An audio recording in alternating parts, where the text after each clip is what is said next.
The problem, so that the technology in question is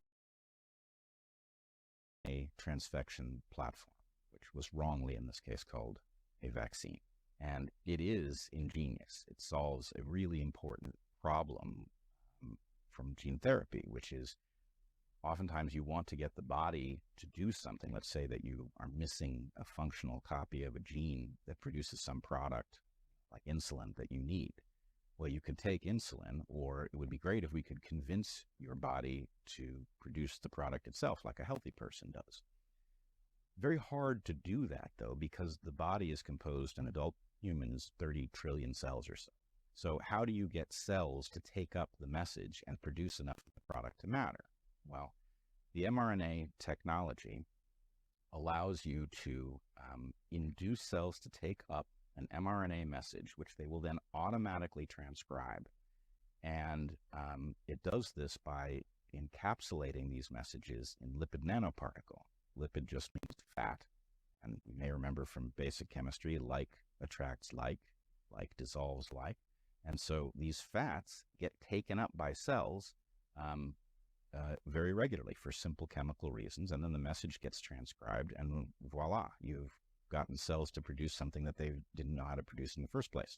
Useful for vaccine-like technology, useful for curing deficiencies. The problem, however, is that this amazing technology, which it's very hard to estimate how much money pharma might have made from it. I think hundreds of billions of dollars is absolutely certain. Trillions of dollars is not off the table, given that this would allow patentable drugs to be produced indefinitely into the future. But the technology itself has a terrible safety flaw that, in my opinion, never would have gotten through even the most cursory safety tests. And that flaw is that there's no targeting of the lipid nanoparticles. The lipid nanoparticles will be taken up by any cell they encounter. And while that's not perfectly random, it will be haphazard around the body.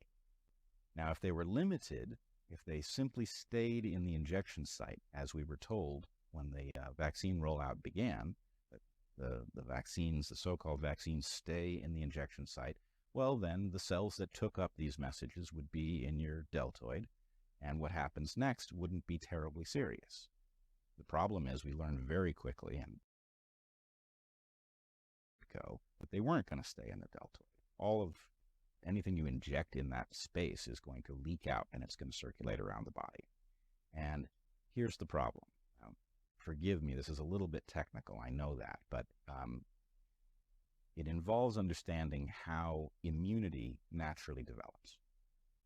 So when you become sick, let's say with a virus, some particle has gotten into a cell of yours, and it has hijacked it, and it has tricked that cell into producing copies of itself, more viruses, which affect or infect adjacent cells. And if the virus is an effective one, they will also figure out how to jump out of you, like when you cough, and get inhaled by the next person and infect their cells.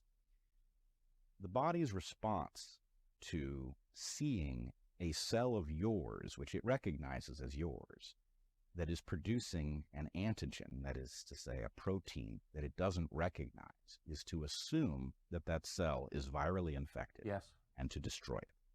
That is the only correct thing for the body to do when it encounters a cell of yours making foreign protein. Now, this transfection technology, the mRNA vaccine technology, as they called it, does exactly this. It tricks your cells into producing foreign antigens, which the immune system cannot help but recognize as an indicator of infection, and it destroys those cells.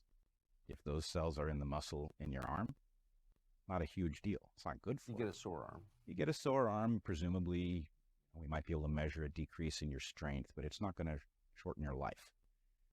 However, if these transfection agents circulate around the body, as we know they do, and get taken up haphazardly, then whatever tissue starts producing these foreign proteins is going to be attacked by your immune system. So you definitely wouldn't want any of this getting near a person's heart or brain.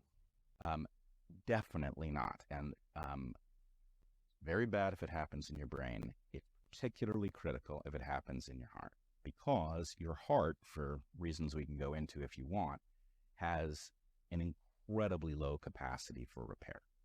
In fact, your heart doesn't really repair. What it does, you get a wound, if you lose cells from your heart then scars over. And that will affect your heart rhythm, your capacity to transport oxygen and CO2 around the body. It will potentially shorten your life. And it will also create a vulnerability that you won't know that you have. Until you're like playing soccer or something.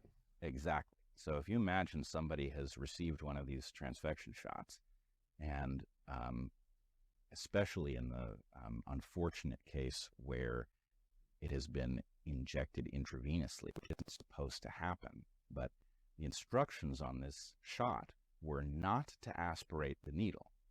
A proper injection should involve pulling back on the plunger in the syringe in order to see if there's blood. If there's blood, that indicates that you've landed in a circulatory vessel and that you should back the needle off or plunge it farther so that you're not injecting it directly into a vein. But in the case of these shots, amazing as this sounds, the advice was don't do that because it requires the needle to be in the person's arm longer, might create extra pain, and they didn't want to create vaccine hesitancy was their excuse. So anyway, you might get a big bolus of this material, and it might flow right through your heart and get taken up by a bunch of cells. And just for perspective, do we have any guess as to how many of these shots were given out globally? It's definitely in the billions. Billions? Yeah, it's in the With billions. the mRNA technology? Yes, which is an amazing fact. I mean, in addition to the technology itself being remarkable, the rate at which this was scaled up is positively incredible. Now, it had terrible downsides. I don't know if we'll have time to get to the downsides of the way they scaled up their production on these things. But if we can separate the marvel of what they did, yes, there's an awful lot of stuff here that's beyond wizardry. It's just incredible what they accomplished. I'm sorry.